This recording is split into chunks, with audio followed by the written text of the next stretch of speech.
যেভাবে লেখা আছে আমি ঠিক সেভাবেই পড়ছি।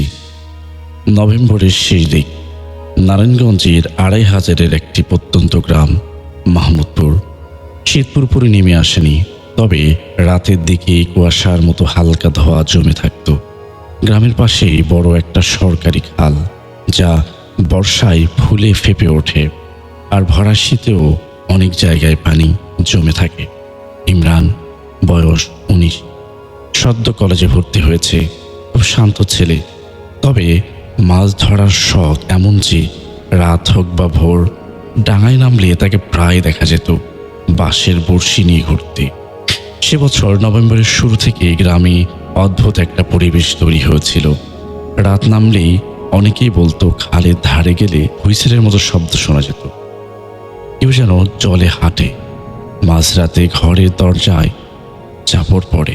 কিন্তু এসব গ্রামের গল্প, ইমরান এসব বিশ্বাস করত না। নভেম্বর মাসের মাঝামাঝি এক বৃহস্পতিবার, দিনভর আকাশ ছিল মেঘলা। সন্ধ্যার পর ঠান্ডা বাতাস বইছিল খুব জোরে। খালের পাশে বাঁশঝাড় হওয়ায় এমনভাবে শব্দ করছিল যেন কেউ পাতার ভেতর দিয়ে দৌড়াচ্ছে। রাতে খাওয়া দাওয়ার পর ইমরান উঠোনে দাঁড়িয়েছিল।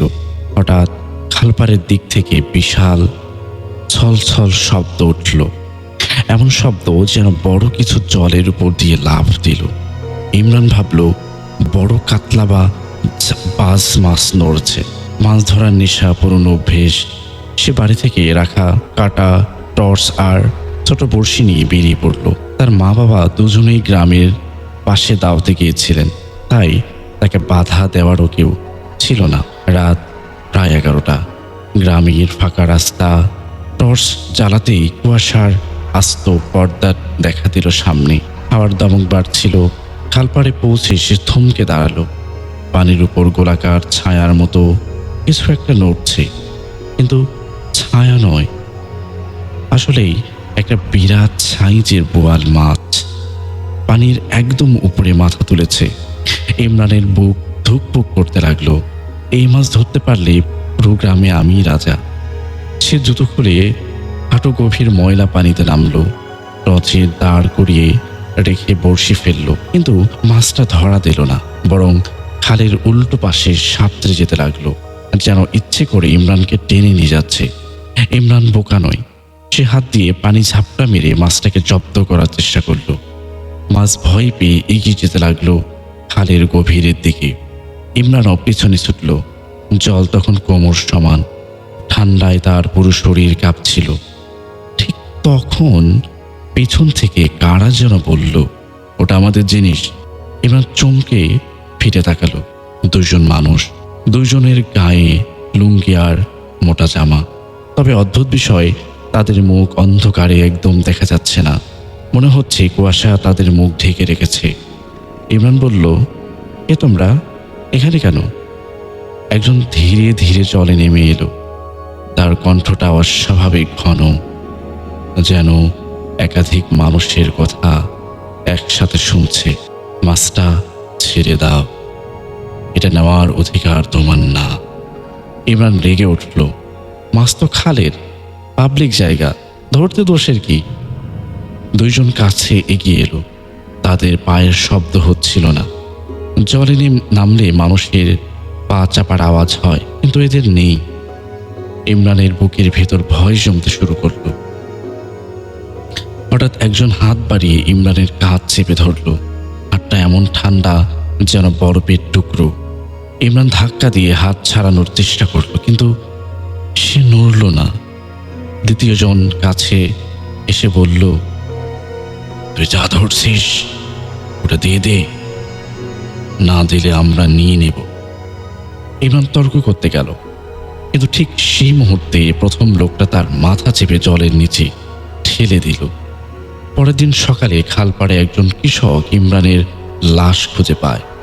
মুখ পানির ভেতরে ঢোকানো, হাতের কাছে তার টর্চটা পড়ে আছে। আলো এখনো জ্বলছে টিপ টিপ।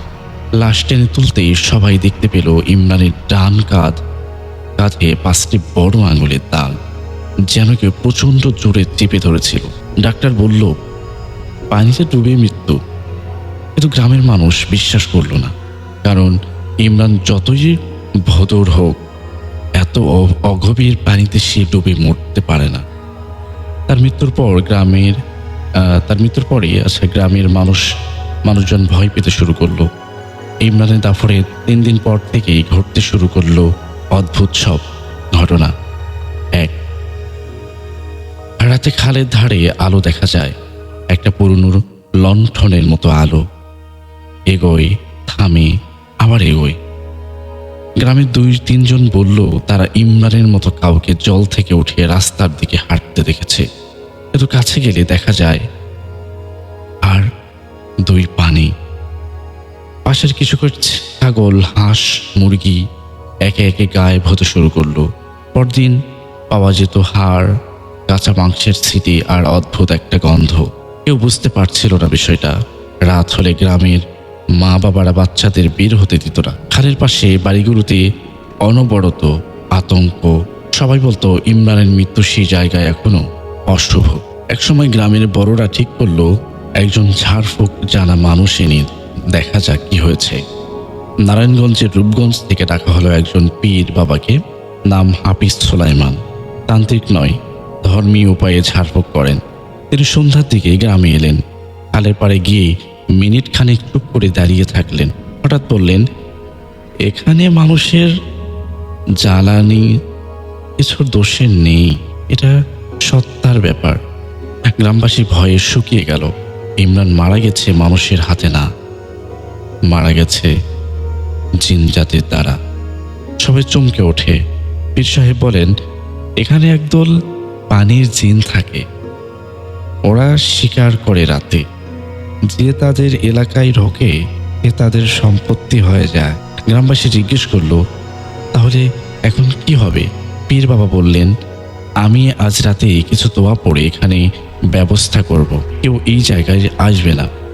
ফজরের আগে আমার কাছে কেউ আসবে না। যাই হোক, সকাল হলেই জানবে। রাত নেমে এলো। খালের পাশে গভীর অন্ধকার।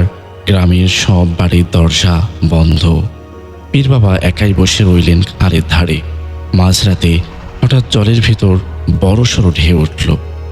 কেউ নেই, বাতাস নেই, তবুও ঢেউ। তারপর একটা অদ্ভুত অট্টহাসি শোনা গেল জলের ওপার থেকে। মানুষের নয়, কুকুরেরও নয়, কোনো প্রাণীরও নয়। যেন গভীর পানির ভেতর থেকে দাঁত পিছিয়ে আসছে কেউ। পীর বাবা দোয়া পড়া শুরু করলেন। হঠাৎ খালের জলে একটা বিশাল ছায়া মাথা তুলল, মানুষের মতো, কিন্তু মুখ নেই, চোখ নেই, শরীর আধা পানির ভেতর আধা বাইরে। তার পিছনে আরো 2টি ছায়া, ঠিক 3টি ছায়া।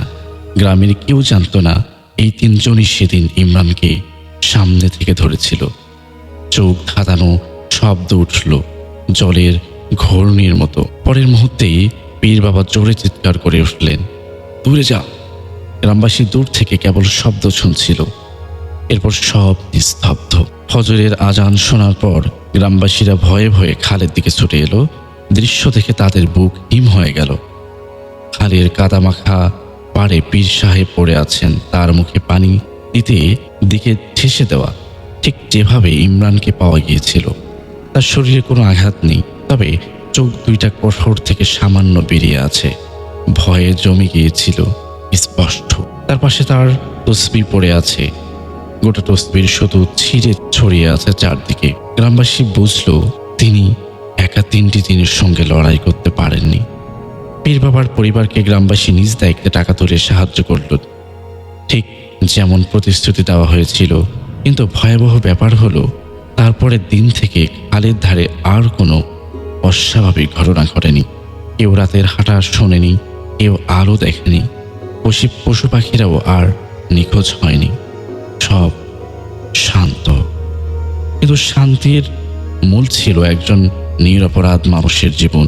পীর বাবার মৃত্যু সেই রহস্য আর কখনো কেউ জানতে পারেনি। ইমরান মারা গেল কিভাবে, জিনেরা কেন তাকে শিকার বানালো, পীর বাবা শেষ রাতে কি দেখেছিলেন, সব অজানা রয়ে গেল। তবে গ্রামের মানুষ আজও বলে, নভেম্বরের মাঝরাতের খালের পাশে গিয়ে বসে থাকলে জলের নিচ থেকে একটা দীর্ঘশ্বাসের শব্দ ভেসে আসে। ওটা আমাদের। এই বলে তিনি তার ঘটনা শেষ করেছেন। আশা করছি এই ঘটনাটা আপনাদের কাছে ভালো লেগেছে, এবং যদি ভালো লেগেই থাকে তাহলে অবশ্যই আমাদের চ্যানেলটি সাবস্ক্রাইব করুন এবং আমাদেরকে ফলো করতে পারেন। এবং ঘটনাটা আমি প্রথমবারই পড়েছি, সো কেমন লেগেছে অবশ্যই জানাবেন। এবং আমাদের কাছে ঘটনা লিখতে হলে বা আমাদের সাথে কমিউনিকেট করতে হলে আমাদের ইমেল অ্যাড্রেসটি ইউজ করতে হবে, এবং আমাদের ইমেল অ্যাড্রেসটি হচ্ছে ভূতের ডাক bd@gmail.com, which is BSOOTERDAKBD@gmail.com। আপনার নাম, ফোন নাম্বার এবং আপনার ঠিকানা সহ আপনার জীবনে ঘটে যাওয়া কিংবা আপনার জানা সেরা ঘটনা লিখে পাঠিয়ে দিন আমাদের কাছে। তার সাথে অবশ্যই উল্লেখ করুন আপনি ঘটনাটা অডিও আকারে পাঠাতে চান নাকি আমরা আপনার ঘটনাটা পড়ে শোনাই। তো এই হচ্ছে অবস্থা। আশা করছি ভালো থাকবেন, সুস্থ থাকবেন এবং শুনতে থাকবেন আমাদের ভূতের ডাক। ভূতের ডাক।